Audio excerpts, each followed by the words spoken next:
कुरुक्षेत्र, जहां कभी युद्ध की गर्जना गूंजती थी, आज वहां सिर्फ सन्नाटा है। टूटे हुए रथ, बिखरे हुए अस्त्र और धूल में दबा हुआ इतिहास।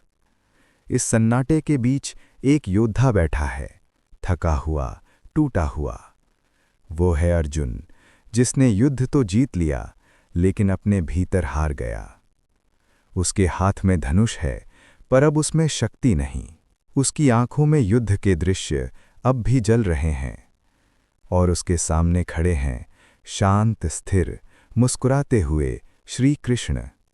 जैसे उन्हें सब पता हो, जैसे ये अंत नहीं बल्कि एक शुरुआत हो। अर्जुन धीरे धीरे उठता है, कदम बढ़ाता है और प्रश्न करता है, हे माधव, क्या ये सब सच में आवश्यक था? आपने मुझे गीता का ज्ञान दिया, धर्म का मार्ग दिखाया, लेकिन क्या सब कुछ सच में वैसा ही था जैसा दिख रहा था? कृष्ण मुस्कुराते हैं, जैसे उन्हें पहले से ही इस सवाल का इंतजार था। कृष्ण बोले, अर्जुन, ये युद्ध तुम्हारे या कौरवों के कारण नहीं हुआ, ये तो बहुत पहले ही तय हो चुका था। अर्जुन की आंखों में सवाल गहराते गए। हवा में एक अजीब सी खामोशी फैल गई। कैसे? क्या सच में ये सब पहले से लिखा हुआ था? कृष्ण मुस्कुराए। उनकी आंखों में एक अनंत शांति थी। जब अधर्म बढ़ता है तो प्रकृति स्वयं संतुलन बनाने के लिए घटनाएं रचती है। राज्य, सत्ता, अहंकार, ये सब केवल कारण बनते हैं, लेकिन असली खेल समय और कर्म का होता है। अर्जुन धीरे धीरे चारों ओर देखने लगे। टूटी हुई रथ, बिखरे हुए अस्त्र और अपने ही लोगों के निःशब्द शरीर। उनका स्वर कांप गया। तो क्या मैं सिर्फ एक मोहरा था? कृष्ण ने शांत स्वर में कहा, तुम मोहरा नहीं थे अर्जुन, तुम वो माध्यम थे जिसके द्वारा धर्म ने अधर्म पर विजय पाई। हर युग में जब जब संतुलन बिगड़ता है, तब तब कोई ना कोई अर्जुन उठता है और कोई ना कोई कृष्ण उसे मार्ग दिखाता है। अर्जुन की आंखों में अब डर नहीं था, बल्कि एक नई समझ थी। उन्होंने धीरे से कहा, अब समझ आया, मैंने युद्ध नहीं किया, मैंने केवल अपना धर्म निभाया। कृष्ण ने मुस्कुराकर आकाश की ओर देखा। यही सत्य है पार्थ, जब मनुष्य अपने कर्म को समझ लेता है, तभी उसे शांति मिलती है। और उस क्षण कुरुक्षेत्र की राख में भी एक नई शुरुआत की आहट सुनाई देने लगी। जहां युद्ध खत्म हो चुका था, लेकिन सत्य अभी भी प्रकट होना बाकी था। अचानक अर्जुन के सामने दृश्य बदलने लगा। एक ब्रह्मांडीय युद्ध क्षेत्र उभर आया, जहां योद्धा अब इंसान नहीं, सिर्फ छायाएं बन चुके थे। उन छायाओं के बीच चमकती हुई भाग्य की डोरियां आपस में जुड़ती जा रही थीं। अर्जुन ने आश्चर्य से पूछा, ये क्या है माधव? कृष्ण ने अपना हाथ उठाया और समय की परतें खुलने लगीं। अर्जुन ने देखा, युद्ध सिर्फ अभी नहीं बल्कि भविष्य में भी घटित हो रहा है। हर घटना, हर निर्णय पहले से जुड़ा हुआ था। ये सब पहले से तय था। अर्जुन की आवाज कांप उठी। कृष्ण ने उन चमकती डोरियों की ओर इशारा किया। ये हैं समय और कर्म की रेखाएं, जो हर आत्मा को उसके मार्ग से जोड़ता है।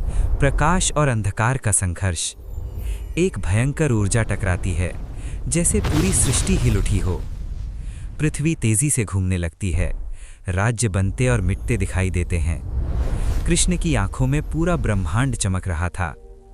अर्जुन पीछे हट जाता है, उसकी सांसें तेज हो जाती हैं। तभी कृष्ण की आवाज गूंजती है, यह युद्ध अनिवार्य था अर्जुन।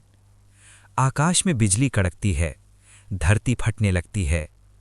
जब अधर्म अपनी सीमा पार करता है, तो प्रकृति स्वयं संतुलन बनाती है।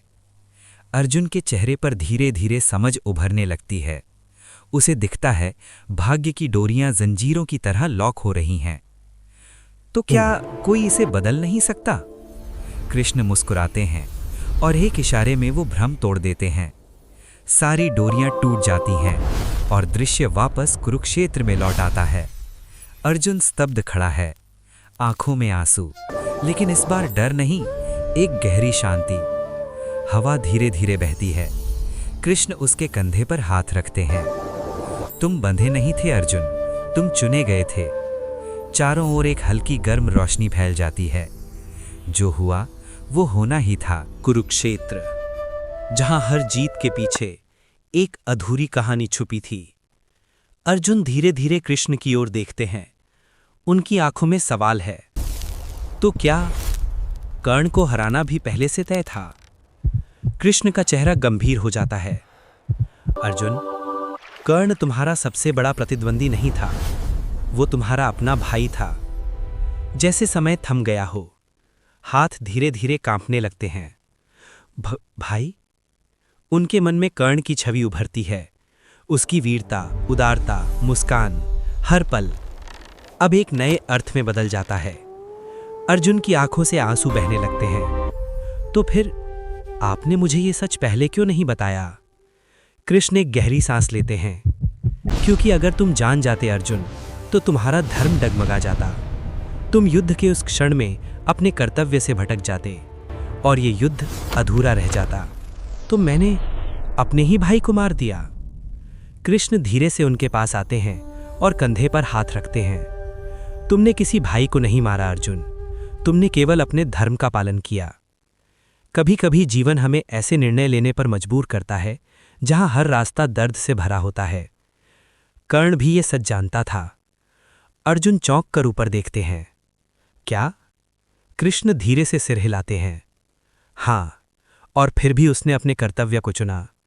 वो भी धर्म और कर्तव्य के बीच फंसा था। इस युद्ध में जीत किसी की नहीं हुई अर्जुन, ये केवल एक युग का अंत था। अर्जुन, अभी यही समय है। क्या यही सही है? कुरुक्षेत्र की हवा अब शांत थी। अर्जुन वे धीरे से कृष्ण की ओर देखते हैं। माधव, क्या ये युद्ध सच में धर्म का था? कृष्ण कुछ क्षण मौन रहते हैं, फिर गहरी आवाज में कहते हैं, अर्जुन, भीष्म पितामह और गुरु द्रोण, उनकी मृत्यु भी सीधी नहीं थी। अर्जुन चौंक जाते हैं। उनकी आंखों में फिर वही बेचैनी लौट आती है। क्या मतलब? कृष्ण की आंखों में युद्ध के दृश्य उभरते हैं। भीष्म, जिन्हें कोई पराजित नहीं कर सकता था। भीष्म पितामह रथ पर खड़े हैं, अजेय, अपराजित। उनके सामने शिखंडी को लाना पड़ा। अर्जुन की सांसें तेज हो जाती हैं, क्योंकि भीष्म शिखंडी पर अस्त्र नहीं उठाते थे। अर्जुन की आंखों में दर्द साफ दिखता है। और गुरु द्रोण, उन्हें हराना असंभव था। कृष्ण की आवाज भारी हो जाती है, इसलिए अश्वत्थामा की झूठी खबर देनी पड़ी। अर्जुन स्तब्ध रह जाते हैं। अश्वत्थामा मारा गया है। द्रोणाचार्य का धनुष हाथ से गिर जाता है। उनकी आंखों में विश्वास टूट जाता है और उसी क्षण उनका अंत हो जाता है। अर्जुन की आंखों में आंसू भर आते हैं। तो क्या ये सब अधर्म नहीं था माधव? कृष्ण शांत स्वर में कहते हैं, ये रणनीति केवल थी शक्ति अर्जुन, से नहीं, क्योंकि धर्म की रक्षा के लिए कभी कभी कठोर निर्णय लेने पड़ते हैं। जब सामने वाला नियमों को तोड़ चुका हो, तो केवल नियमों से युद्ध नहीं जीता जा सकता। अर्जुन का सिर झुक जाता है। लेकिन ये न्याय कैसा, जहां सच्चाई को भी मोड़ना पड़े? कृष्ण धीरे से मुस्कुराते हैं, लेकिन उनकी आंखों में गंभीरता है। धर्म सिर्फ सही और गलत का नाम नहीं है। धर्म वो है जो संतुलन बनाए रखे। अगर अधर्म को रोकने के लिए थोड़ा कठोर होना पड़े, तो वही भी धर्म बन जाता है। अर्जुन धीरे धीरे आंखें बंद करते हैं। उनके चेहरे पर दर्द है, लेकिन अब समझ भी है। तो धर्म हमेशा आसान नहीं होता। कृष्ण सिर हिलाते हैं, और यही उसे सबसे कठिन बनाता है। कुरुक्षेत्र की मिट्टी आज भी गवाही देती है कि कभी कभी सही काम करने के लिए दिल को तोड़ना पड़ता है। युद्ध समाप्त हो गया था, लेकिन अर्जुन के मन में एक आखिरी सवाल अभी भी बाकी था। वो धीरे धीरे कृष्ण की ओर देखते हैं, आंखों में जिज्ञासा और भीतर हलचल। माधव, तू क्या गीता सिर्फ मुझे युद्ध के लिए तैयार करने के लिए थी? कृष्ण मुस्कुराते हैं। उनकी मुस्कान में करुणा भी है और ज्ञान भी। नहीं अर्जुन, गीता सिर्फ तुम्हारे लिए नहीं थी। अर्जुन चौंकते हैं। तो फिर? कृष्ण धीरे धीरे आकाश की ओर देखते हैं, मानो समय से परे कुछ देख रहे हों। ये हर उस व्यक्ति के लिए है जो जीवन में भ्रम, डर और असमंजस में फंसा हो। एक साधारण मनुष्य जीवन की कठिनाइयों में उलझा हुआ, निर्णय लेने से डरता हुआ। एक विद्यार्थी भविष्य को लेकर चिंतित, एक योद्धा अपने कर्तव्य और भावनाओं के बीच फंसा हुआ। कृष्ण की आवाज गूंजती है। हर युग में, हर इंसान के जीवन में एक कुरुक्षेत्र होता है, जहां उसे अपने डर, अपने संदेह और अपने मुंह से लड़ना पड़ता है। अर्जुन ध्यान से सुन रहे हैं। अब उनके चेहरे पर शांति उतरने लगी है। मैंने तुम्हें माध्यम बनाया अर्जुन, ताकि पूरी दुनिया को सच्चाई का मार्ग दिखा सकूं। हर युग के, हर समय के जो गीता के शब्दों से मार्ग पा रहे हैं। अर्जुन की आंखों में अब गर्व नहीं, बल्कि विनम्रता है। जीवन तो मेरा संघर्ष कर्म सिर्फ मेरा नहीं और था। सत्य का संतुलन कृष्ण है। हल्के से मुस्कुराते हैं। यही सत्य है। तुम्हारी कहानी अब पूरी मानवता की कहानी बन चुकी है। अर्जुन धीरे धीरे आंखें बंद करते हैं, गहरी सांस लेते हैं, और पहली बार उनके चेहरे पर पूर्ण शांति दिखाई देती है। अब समझ आया माधव, गीता सिर्फ हर एक अंत उपदेश नहीं, जीवन का एक मार्ग है। नई शुरुआत कृष्ण लेकर आता आकाश है। की ओर देखते हैं और उनकी आवाज अंतिम बार गूंजती है। युद्ध जब भी समाप्त जीवन हुआ, में अंधकार छाए तो गीता तुम्हें पर उसकी प्रकाश सीख दिखाएगी। और अमर इसी है। क्षण कुरुक्षेत्र की भूमि पर नहीं, बल्कि हर इंसान विनाश के दिल में बाद एक नई शुरुआत होती है। जीवन फिर जन्म लेता है।